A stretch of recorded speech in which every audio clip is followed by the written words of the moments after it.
Welcome to TV Recaps. Today I will be recapping a psychological thriller. A charming book enthusiast with a troubled childhood falls in love with the woman of his dreams and develops a dangerous and unhealthy obsession for her. Before we start, don't forget to like, subscribe, and turn on notifications for our channel. Please sit tight and enjoy the recap of the TV show, You, Season 4. For recaps of Seasons 1 to 3, refer to link in description. Oh, and of course, spoilers ahead. The show begins in London, where Joe Goldberg has tracked down Marion, his ex-lover. Realizing that Joe has killed his own wife, Love, she runs away. Joe is approached by Elliot, a killer sent by Love's father. However, he decides to let Joe off and sets him up with a cover identity. In return, Joe is expected to kill Marion to tie up loose ends. He steals Marion's necklace and sends a picture of it to Elliot, making it appear like he killed her. Sometime later, Joe assumes his new identity as Jonathan Moore, a university professor teaching English literature. He develops an interest in Kate Galvin, Professor Malcolm's girlfriend. They live in a flat across from him. Later at night, Joe saves Kate from two robbers.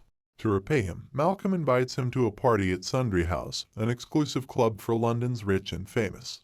Joe is introduced to Phoebe, an aristocratic socialite, Adam, owner of Sundry House, and Phoebe's boyfriend, Simon, artist and son of a tech magnate, Sophie, Simon's sister and influencer, and Reese, author and mayoral hopeful. Joe befriends Reese, who is born poor but rose to wealth after finding out he is the son of a duke. Other members of London's rich upper class include Connie, Roald, Blessing, and Gemma. Joe blacks out at the party and awakens in his flat to find Malcolm dead and missing a finger. With no memory of what happened, he assumes he killed Malcolm while intoxicated and disposes of his body. Next day, Joe receives a series of anonymous texts from Malcolm's real killer, surprised at how he disposed of the body. Suspecting the killer is one of Malcolm's rich friends, Joe follows Adam into a back room and discovers he has a fetish for golden showers. Later, Phoebe, Kate's best friend, invites Joe to an art exhibition curated by Kate, featuring Simon's art pieces. Mid-exhibition, Simon's art is vandalized by a woman, who Joe and Kate later learn is the real artist behind the paintings. After stealing her artwork, Simon got her hooked on drugs to discredit her. Joe suspects that Malcolm had uncovered Simon's secret and threatened to expose him and was killed by Simon in retaliation. However, later that night, Simon is found dead with an ear cut off. Joe returns home to find his wall covered in newspaper clippings from his past. The mystery killer has deduced his real identity. Next morning, the killer sends Malcolm's finger to the press and is dubbed by the media as the Eat the Rich Killer. The police question Joe about his encounter with Malcolm after hearing about it from Kate. The killer claims she is a threat and suggests that Joe kills her. After Simon's funeral, he follows Kate around to protect her, worried she might be next on the list. Though initially cold to Joe, Kate eventually opens up to him and they have sex, unaware that Vic, Phoebe's bodyguard, is watching them. Afterwards, Joe follows Kate to a crypt where she pays her respects to Malcolm. After she leaves, Vic, who is following Joe, searches him at gunpoint and finds Malcolm's ring. Joe, equally surprised, realizes it was planted on him by the killer. A struggle ensues, but Joe prevails, strangling Vic to death. The killer taunts Joe by saying that he is aroused by murder. Joe decides to play along and tells the killer to leave Kate to him. He agrees and suggests that it is time to meet. Joe and Phoebe's circle of privileged friends, except Reese, are invited to her country house for a weekend getaway. Phoebe attempts to seduce Joe but is rejected by him. She breaks down and confides in Joe that Adam does not love her. True enough, Adam confesses to Joe about his plan to marry Phoebe, only to use her family fortune to pay off his mounting debts. Later, Joe discovers Roald's unhealthy obsession with Kate and becomes a target of Roald's jealousy. At dinner, Roald makes fun of Joe being poor while Gemma suspects he is the killer. Kate comes to Joe's defense but is chastised by Roald for pretending to be a member of the working class. After dinner, she reveals to Joe that her father is Tom Lockwood, an extremely rich and powerful activist investor. However, Kate had cut ties with him due to the shady nature of his business dealings. Moved by her desire to do good, Joe finds himself falling for Kate. Later, Joe searches Roald's room for evidence, suspecting he is the mystery killer. Unfortunately, Joe is caught in the act by Roald and pushed out of a window. He survives the fall and stumbles back to the house. Joe hears a scream and rushes to save Kate, only to find her kneeling over Gemma's corpse with a bloody knife. Kate convinces Joe that she did not kill Gemma and enlists his help to dispose of her body. Shocked at Joe's experience with covering up murders, Kate confronts him. Joe admits that he disposed of Malcolm's body after being framed by the real killer, who is now trying to frame Kate. Roald finds out about the cover-up and sneaks up on Joe, catching him red-handed with Gemma's body. Convinced Joe is the eat-the-rich killer, Roald releases him into the woods and chases him down with a shotgun. Fortunately, Joe subdues Roald in a fight. Unbeknownst to Joe, Reese has sneaked up on him and knocks him out. Joe wakes up in a basement, next to Roald, and in chains. Reese reveals himself as the mystery killer who has been texting Joe. He orders Joe to kill Roald and frame him for the murders. Joe refuses. Enraged, Reese sets the basement on fire and leaves. Joe manages to break free and helps Roald to do the same. With Kate's help, they finally escape the basement. Back in London, Reese announces his run for mayor. Joe does not expose Reese's real identity, vowing to bring him down himself. Reese confesses to killing Malcolm, Simon, and Gemma because they all pose a threat to his campaign. He places Simon's severed ear in Joe's freezer and threatens to frame him if he does not find someone else to take the fall. At Kate's gallery fundraiser, Phoebe is held captive in a hotel room by Dawn, a mentally ill woman with a parasocial obsession for her. Joe negotiates his way into the room and plants Simon's ear in Dawn's bag before the police arrive, framing her for the eat-the-rich murders. Nadia, one of Joe's students, witnesses the arrest and becomes suspicious of Joe. Reese gives Joe a final task, to kill his political opponent's donor and Kate's father, Tom, who is visiting London.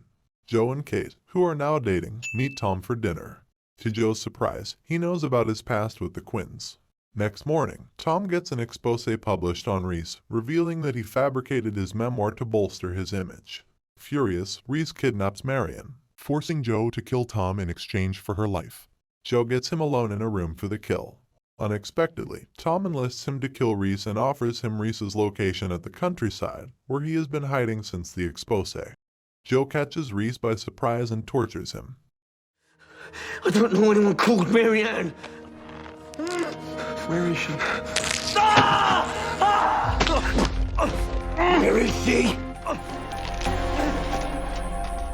Well, isn't this a pickle? Shockingly, the Reese Joe has been talking to all this time has been a figment of his imagination. Meanwhile, Nadia has broken into Joe's flat and finds a key that leads to a basement, where she finds Marion trapped in a glass cage. In a flashback, Joe is revealed to have drugged and kidnapped Marion before she could leave London, and imprisoned her in a glass cage. After locking Marion up, Joe developed a split personality, channeling his darker impulses into an imaginary vessel, Reese, who Joe was obsessed with. Having completely dissociated from his murderous alter ego, Joe forgot that he had kidnapped Marion and left her to starve in the cage. As Joe comes to accept his darker half, he finally remembers where he imprisoned Marion.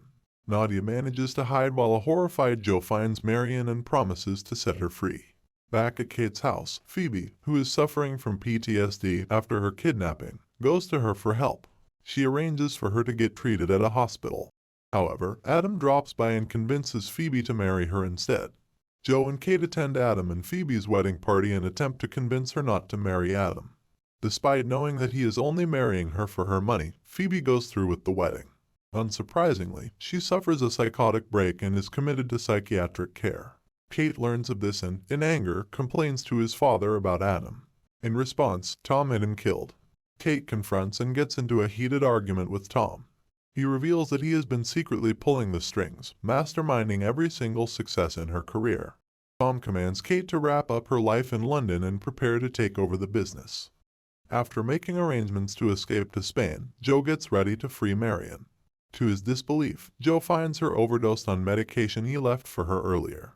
He leaves her body at a park where she could be found by the police.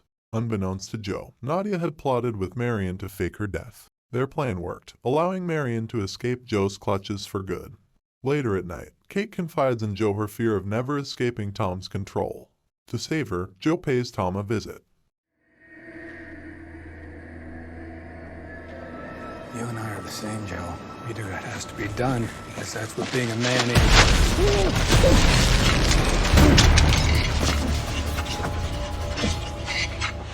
This was a good kill.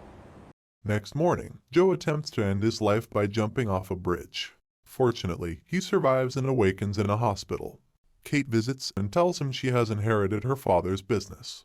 Kate believes he was killed by his bodyguard for money, a cover-up story crafted by Joe. He confesses his past with the Quinns to Kate, who uses her newly inherited resources to wipe Joe's past clean, portraying him as a survivor of his ex-wife's murder attempt. They return to New York where Kate runs her late father's empire, with Joe by her side. Sophie and Blessing buy Sundry House, where Roald and Connie continue to frequent. Phoebe completes rehab and moves to Thailand to be a teacher. Marion is home safely in Paris with her daughter. Before leaving London, Nadia and his boyfriend Edward broke into Joe's flat and found incriminating evidence of his crime. Joe caught them in the act and, for the first time, fully embraced his darker half, killing Edward in cold blood and framing Nadia for the crime. The end. Please stay tuned for the next TV recap. Comment below on what you liked or disliked about our video. Thank you for watching.